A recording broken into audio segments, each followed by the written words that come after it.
Now, 27 Sports with Cealey Godwin.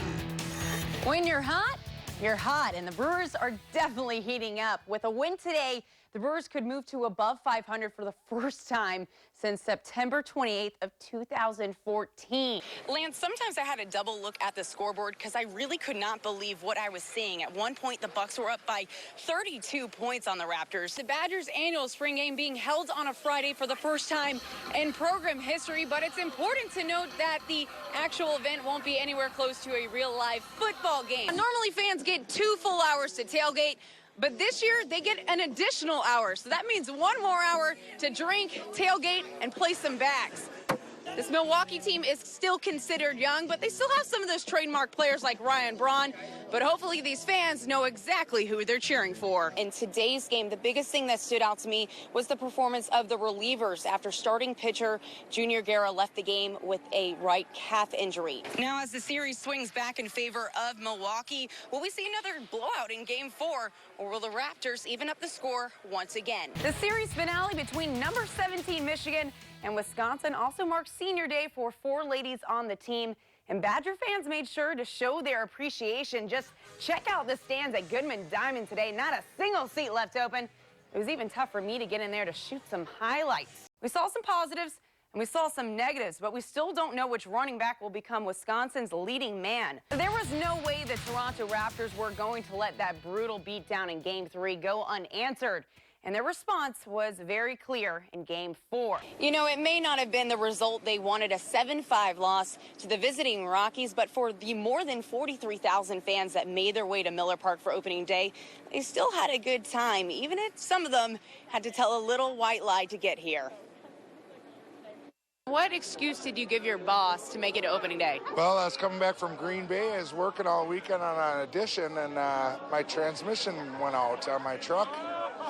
So I couldn't make it to work this morning. That I had appointments all day. I had a problem with my eyes.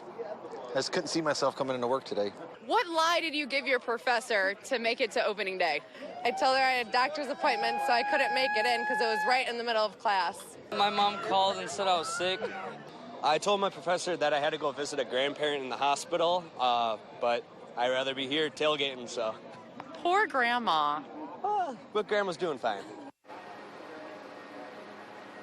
Now, it's a 4-game homestand with the Rockies, so that means that the Brewers will be back to work tomorrow. Let's just hope that some of those fans can say the same thing. Technically, I'm from the suburbs of Chicago, but I was born in Nigeria, a little village in Nigeria. Tall, strong, and always smiling, Bonky Ogeni knows life tossed her a once-in-a-lifetime opportunity. My parents won a Visa lottery, and I don't really know how it works, how the location was picked, but kind of picked the city of Chicago. The sophomore thrower was only 2 years old when her parents brought her across the Atlantic Ocean in search of a new life. I'll just throw the 4K. And while she might be more than 6,000 miles away, she will always carry her country with her. It's just really nice to say, like, I'm Nigerian. We have such a beautiful language. The clothing, of course, is, like, amazing. The rich history that Nigeria and Africa in itself has, and just, like, passing that on to people who don't really know that much, and just, like, showing that, like, we're way more complex than you think we are. While there are cultural differences, she's dealt with many of the same struggles that any families go through.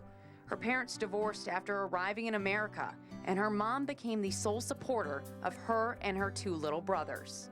She's like the only reason, like one of the biggest reasons why I am where I am. And I don't know, I just like do this for her to like let her know like your hard work is why I'm here, and I want to work hard to let you know that you didn't do this for nothing. In Madison, I'm Cealey Godwin for 27 Sports.